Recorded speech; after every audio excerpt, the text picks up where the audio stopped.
Mas Unggul, eh, untuk produksi ya kita bicara tentang apa jumlah gitu, kita bicara jumlah keris yang ada di Nusantara ini paling terbesar di mana di Nusantara ini, Mas Unggul? Dari riset yang coba saya lakukan misalnya dari Kementerian Pendidikan dan Kebudayaan maupun Kementerian Kebudayaan dan Pariwisata waktu itu sudah melakukan berbagai pendataan. Jadi pasca keris itu diakui oleh UNESCO di tahun 2005. Sudah diakui oleh UNESCO ya? Sudah diakui. Jadi saya perlu ceritakan misalnya di tahun 2004 Kementerian Kebudayaan dan Pariwisata waktu itu meminta tim yang kemudian diketahui oleh Pak Haryono Hargoretno, beliau itu salah satu maestro keris Indonesia. Jadi beliau yang dipercaya oleh pemerintah waktu itu untuk mengepalai tim Damartaji yang bertugas untuk menyusun proposal pengajuan keris ke UNESCO tahun 2004. Dari tim itu kemudian melakukan berbagai kajian, riset, dan mengumpulkan berbagai artefak untuk kemudian diisikan dalam dossier. Dossier itu berkas yang akan disampaikan ke UNESCO. Proses pengajuan itu kemudian ada persetujuan dari pemerintah dan diajukan ke UNESCO Paris, dan pada tanggal 25 November 2005 keris Indonesia diakui sebagai warisan agung budaya tak benda dunia. Yang kemudian nanti pada tahun 2008, jadi pada waktu sidang di Istanbul di Turki, UNESCO kemudian memutuskan memasukkan keris Indonesia itu dari warisan agung budaya dunia itu menjadi daftar representatif. Jadi di UNESCO itu ada daftar representatif yang kemudian sifatnya itu berarti dia sudah terlindungi dengan baik, dia mampu berkembang. Ada yang urgent safeguarding list, itu yang kemudian daftar yang memerlukan perlindungan mendesak. Jadi misalnya kayak noken di Papua itu masuk di daftar itu kan memang sudah mulai banyak ditinggalkan, misalnya orang dari memakai noken kemudian dia beralih ke tas yang diproduksi oleh pabrik misalnya. Nah, kemudian dari daftar representatif itu pemerintah kemudian melakukan berbagai kajian maupun program untuk mendukung rencana aksi. Jadi salah satu implikasi ketika kita mengajukan warisan budaya kita ke UNESCO itu harus ada rencana aksi yang disusun oleh komunitas bersama dengan pemerintah maupun kemudian berbagai pemangku kepentingan terkait.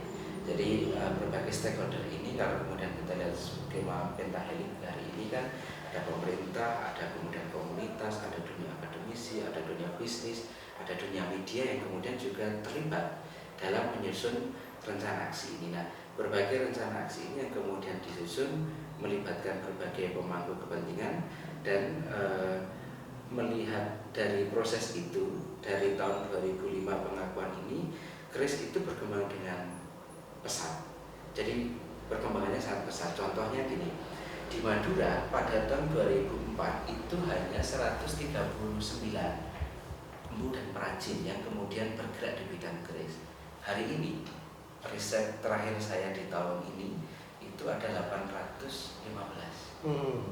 Ada sekitar menambah 500 empu dan perajin. Itu bedanya apa, Mas Unggul, empu dan pengrajin? Jadi di Madura itu mendefinisikan empu itu yang kemudian dia mampu membuat keris dari proses A kemudian sampai selesai, misalnya bilah, terutama bilah. Di konteks perajin, jadi di Madura itu ada berbagai varian produk. Keris itu ada berbagai varian produk. Jadi ada yang sifatnya kualitasnya itu koden. Jadi keris-keris koden, produk besar gitu ya. Betul. Terus kemudian ada yang sifatnya keris setengah halusan, jadi keris yang sifatnya menengah. Ada yang keris kualitas atas. Nah, orang-orang yang kemudian definisikan sebagai perajin itu dia banyak bermain di ranah low quality. Jadi di keris-keris kodian yang kemudian dia dijual onggoan, sekali pembuatan misalnya dalam satu hari bisa membuat 20-30 keris misalnya. Tapi ketika orang sudah mulai masuk ke ranah menengah maupun kemudian dari tingkat atas, teman-teman di Madura mencoba mendefinisikan itu menjadi empu. Nah, artinya empu itu kan sebetulnya berasal dari kata perempuan kan. Perempuan. Nah, artinya kan orang yang kemudian mampu dan menguasai satu hal dengan sangat baik. Nah, konteks di dalam keris sendiri, empu keris itu kan ada beberapa definisi yang masih Saya kira belum apa namanya kita belum menemukan satu konklusi empu itu harus seperti apa.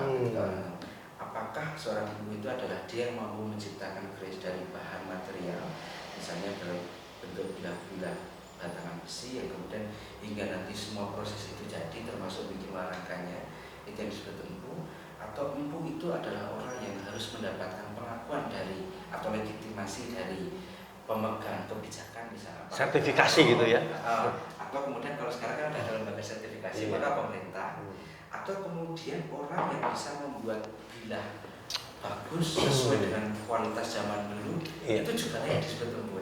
Ini yang saya kira masih belum menemukan satu konklusi yang yang kita bisa sepakati bersama. Tetapi di konteks kalau tidak salah di asesor untuk lembaga sertifikasi bagi orang yang bisa disebut sebagai empu ya orang yang bisa membuat keris, tapi berbeda dengan tadi yang saya jelaskan di 3 hal itu. Nah di Madura sendiri ada 815. Hari ini jumlah produksi per bulan total dari tiga kualitas tadi itu, dari low, middle sama high quality itu 3.000 bilah keris. Khusus di Madura? Baru di Madura, dan itu pun cuma Sumeneb loh. Sumeneb itu kita kerucutkan lagi, proses lagi itu cuma 3 kecamatan. Kecamatan Lenteng, Blutong, Saranggi. 3 kecamatan itu yang kemudian berproduksi dengan kapasitas 3.000 bilah. Nah dari 3.000 bilah 3 kecamatan itu dalam 1 tahun total uang yang beredar itu sekitar 36 miliar.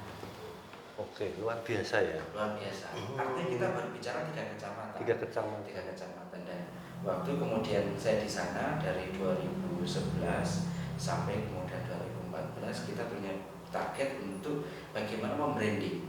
Jadi konstruksi keris itu kan ketika kita mampu branding itu kita membuat marketing dan akhirnya kan ada proses selling di konteks akhir produksi itu. Nah di 2014 bersama dengan Bupati maupun kemudian jajaran SKPD terkait di Kabupaten Sumeneb, kemudian Sumeneb mendeklarasikan diri sebagai kota keris Indonesia. Kota keris Indonesia. Argumentasinya jelas bahwa mereka punya histori yang kuat, bahkan sejak zaman Mojopahit dengan adanya area Wiraraja, para empu yang sana, termasuk kemudian jumlah produksi terbesar hari ini di Indonesia dan jumlah empu terbesar. Maka kemudian mereka deklarasikan sebagai kota keris Indonesia Sumeneb.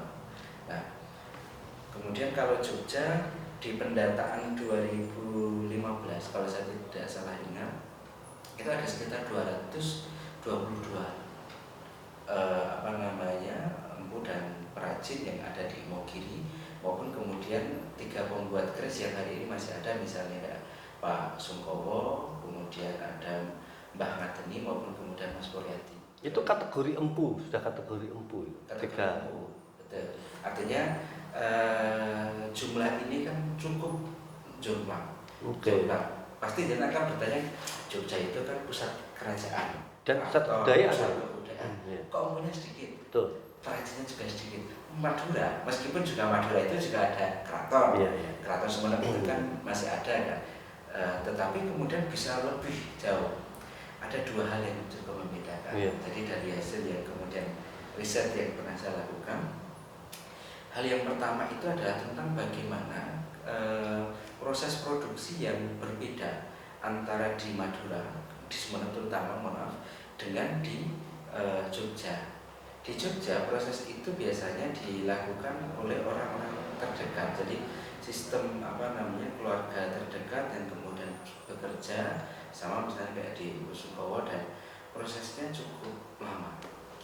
Proses pembuatan cukup lama. Karena ketika misalnya jenengan datang ke empu misalnya di Jogja atau di Solo, pasti akan ditanya namanya siapa, terus kemudian apa keperluannya ketika membuat keris ini, bahkan misalnya wetonnya, atau kira-kira apa yang ingin diinginkan dari keris ini. Maka kemudian empu baru kemudian akan memikirkan, oh kira-kira akan cocok dapur ini, saya harus mulai membuat ini, karena wetonnya ini saya harus mulai membuat di hari baik apa. Nah proses itu akan membutuhkan proses perenungan maupun proses eksekusi yang cukup panjang. Di Madura berbeda, produksi dulu, bilah dibuat dulu, baru kemudian ada pemaknaan.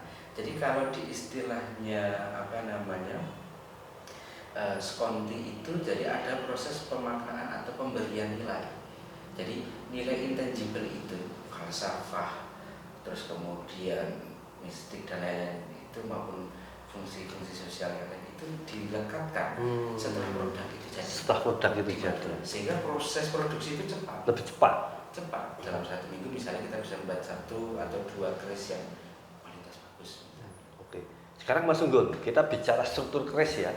Sambil nanti kita berbicara kualitas, membedakan keris yang bagus dan yang tidak, sama saya kira gaya. Nah ini kan di depan kita ini kan ada 4 keris ya, 5 ini. Nah, ini 5 keris ini katanya pusaka keluarga ini ya.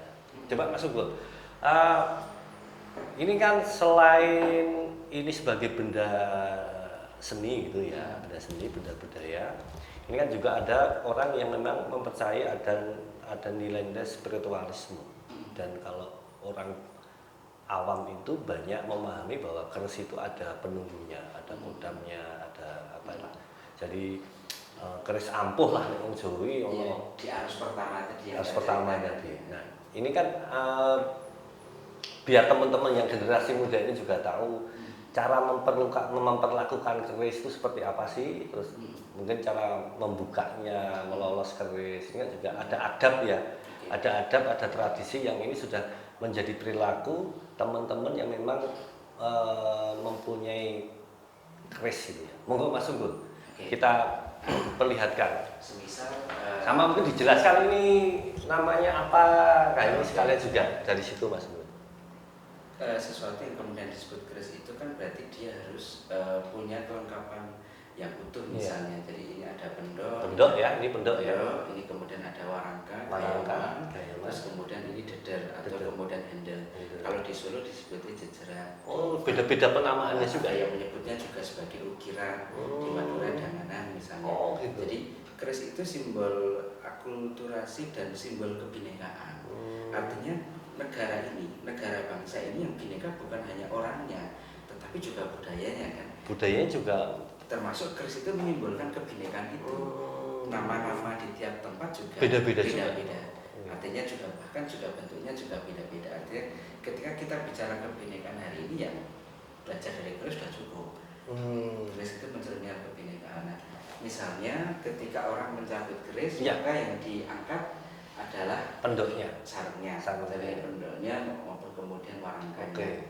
Jadi ini yang kemudian kita berikan, kalau istilahnya orang kenapa sering kayak gini, secara secara teknis kesehatan keris itu kan ada larutan warangan. Warangan itu larutan arsenik.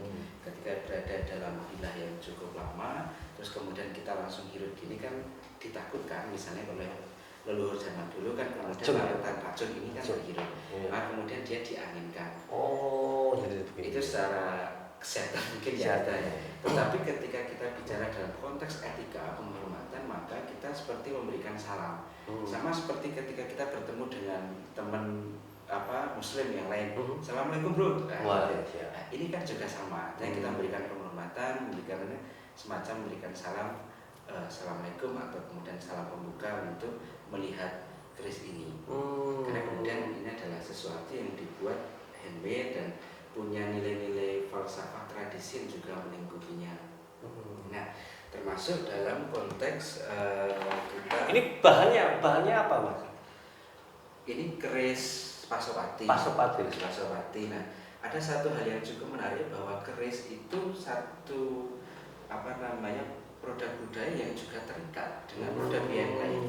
Coba kita lihat bahwa dapur Pasopati ini di wayang juga ada. Pasopati di wayang itu adalah panahnya Arjuna. Sehingga ada proses titik singgung. Jadi titik singgung saling bersinggungan antara dunia wayang, dunia batik, dunia keris. Ketika kita bicara keris ya kita akan bicarakan wayang juga, kita jadikan batik dan lain-lain. Di wayang panahnya Arjuna itu kemudian dibadikan di keris menjadi bentuk dapur. Dapur itu kan sebetulnya dari kata pengertiannya itu dapur itu kan muka. wajah. Tipologi bentuk keris ini disebut sebagai dapur, bukan dapur umum misalnya atau dapur tempat kita masak, tetapi dapur yang kemudian menjadi representasi dari bagaimana bentuk atau kemudian tipologi jenis ini kita sebut. Ada beragam. Berapa macam dapur, Mas? Ada yang bilang 150, ada yang bilang 200. Artinya berbeda-beda karena ketika kita bicara dapur ya ada yang kemudian dari perspektif Jawa, ada yang kemudian bahkan luar Jawa juga berbeda-beda penamaannya.